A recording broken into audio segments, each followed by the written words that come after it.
Halo semuanya, selamat sore. Kembali lagi bersama Kak Mandala hari ini on another video, and then I'm going to discuss another topic also today, which has been requested by one of my followers. Nah, jadi yang hari ini kakak akan diskusikan adalah kapan sih kita pakai have, has, atau had, atau kapan sih kita pakai have had, atau kapan sih kita pakai has had, atau kapan kita pakai had had, jangan dua kali, kayak gitu ya. It sounds complicated, but believe me, it's very easy. Very easy if you watch this video until the end. Jadi sebelum kalian nonton, boleh dulu di like, di share, di komen boleh juga, or tell anyone that you know that he or she needs to know about this video. Ya, oke, kakak jelaskan dulu. Ada kata have, has, dan had. Pertama yang kakak perlu jelaskan adalah di masa sekarang, present. Kata have itu hanya dipakai untuk I, you, they, dan we.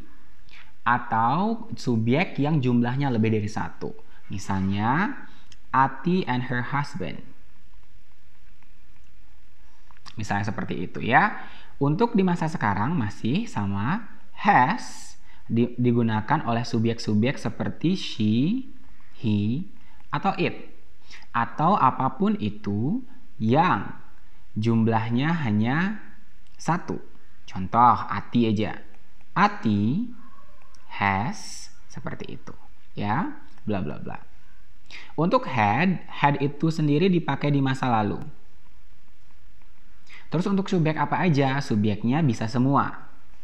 Jadi kalau tadi misalnya Ati and her husband, dan itu menunjukkan sesuatu di masa lalu akan menjadi had, Ati saja juga akan menjadi had, seperti itu ya. Jadi semua subjek bisa had. Oke, I hope that is clear. Nah, sekarang makna dari have, has, atau had dulu. Have, has, dan had. Maknanya. Nah, makna dari have, has, dan had itu ada beberapa. Tapi akan jelaskan dulu yang sering muncul ya. Pertama, ada artinya punya atau memiliki. Kedua, ada artinya harus. Itu biasanya diikuti dengan kata to. Dan yang terakhir bisa artinya sudah. Ya, biasanya diikuti verb 3 atau been. Untuk yang memiliki, contoh dulu yang pertama, atau yang artinya punya. I have a book. Ini diikuti oleh noun atau kata benda. Untuk she has a book. Ini untuk masa sekarang ya, semuanya ya. Nah, untuk di masa lalu, semua subjek ini misalnya she and I had a book. Intinya, jika maknanya adalah memiliki atau punya, then you have to put a noun, taruhlah sebuah kata benda setelah kata have, has, atau had. Oke, kakak harap itu jelas. Lalu untuk menggunakan kata harus, untuk makna kata harus ya, yang penting ada kata to di belakangnya. Contoh, I have to go. Diikuti oleh to dan juga verb one.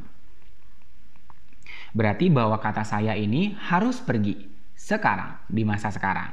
Kalau she akan menjadi she has to go. Dan jika kedua subjek ini mengambil waktu misalnya melakukan kegiatannya di masa lalu, maka akan menjadi she misalnya had to go. Seperti itu ya. It's very easy. I hope it's clear ya. Nah, untuk kata sudah nih teman-teman. Nah, ini yang akan sedikit membingungkan karena kadang-kadang teman-teman akan ketemu kombinasi antara have dan had, has dan had, dan juga had. Sebelum kita masuk ke yang ribet ini, kakak jelaskan dulu sesuatu. For example, if you want to say, saya sudah belajar bahasa Inggris. Ya, then you can say, I have. Belajar verb 3-nya adalah studied English. I have studied English. Jadi diikuti oleh verb 3.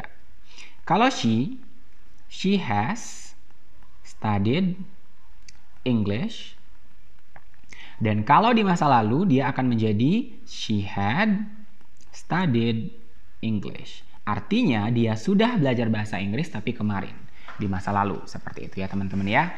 Nah, kapan sih pakai yang dua kombinasi yang di atas ini? Yang ini. Contoh kakak kasih tahu dulu. Misal, kalau teman-teman mau bilang, saya makan pagi. Ya. Makan pagi bahasa Inggrisnya bukan breakfast, tapi have atau has breakfast. Have atau has breakfast. Ya. Nah, ketika teman-teman mau bilang, saya sudah makan pagi. Makan pagi itu tadi ingat ya, have atau has breakfast. Saya, bahasa Inggrisnya adalah I, sudah akan menjadi have. Sementara jika kita ingin membuat kata sudah dari kata have, maka harus diikuti oleh verb 3. Verb 3 dari have dan has adalah had breakfast. Jadi kalimatnya akan menjadi I have had breakfast. Artinya saya sudah makan pagi.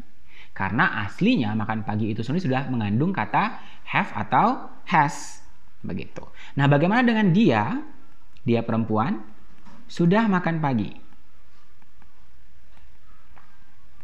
Nah, ini akan menjadi she has. Makan verb 3-nya adalah had. Makan pagi, sarapannya adalah breakfast. Jadi disinilah teman-teman menggunakan has had. Bagaimana dengan had had? Misalnya jika ini terjadi di masa lalu. Dia sudah makan pagi kemarin. Nah, terjadi di masa lalu ya teman-teman ya. Akan menjadi she. Sudahnya karena kemarin akan menjadi had. Makan pagi verb 3-nya had juga. Sarapannya namanya breakfast. Yesterday. She had breakfast yesterday. Jadi, jika kita simpulkan, kakak scroll dari awal dulu ya. Pertama, have has dipakai di masa sekarang. Have itu untuk Ayu Dewi. Has itu untuk she, he, it. Jika semua subjek itu mengambil kegiatan di masa lalu, maka akan menjadi had. Ya. Nah, makna have, has, dan had yang kakak review pada video hari ini adalah ada 3.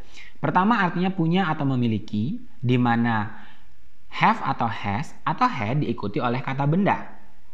Maka maknanya akan menjadi memiliki. I have a book, she has a book. Itu di masa sekarang. Kalau masa lalu, she had a book, I had a book. Seperti itu ya. Nah, jika jika kita mau bilang kata harus, maka have, has, dan had diikuti dengan kata to. Contohnya, I have to go, she has to go. Diikuti oleh verb 1 ya teman-teman ya. Dan itu terjadi di masa sekarang. Jika subjeknya melakukan kegiatan itu di masa lalu, maka akan menjadi she had to go. Seperti itu. Nah, yang untuk have had, has had, dan had had, itu artinya kalian gunakan di makna kata sudah. Ingat kalau sudah itu diikuti oleh verb 3 atau been. Saya sudah belajar bahasa Inggris contohnya.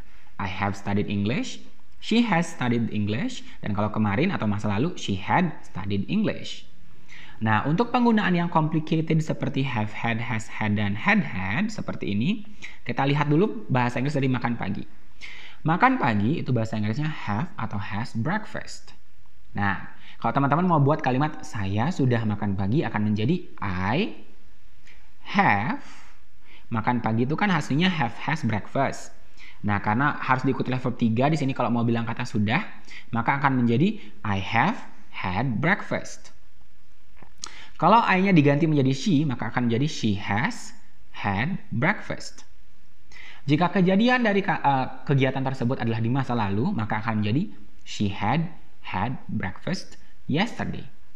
Nah, pertanyaan yang mungkin muncul adalah, Kak, kalau yang kata kedua ini yang kakak lingkarin boleh nggak diganti pakai have atau has?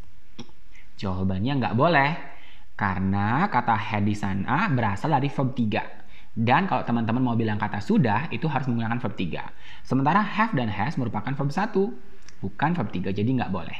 Ya, Oke, kakak harap penjelasan untuk penggunaan have, has, had kali ini bisa dimengerti teman-teman. Sekali lagi, untuk supporting an education channel like this, don't forget to share, subscribe, like, and let anyone know about this channel. Oke, sampai ketemu lagi di pertemuan selanjutnya ya. Bye!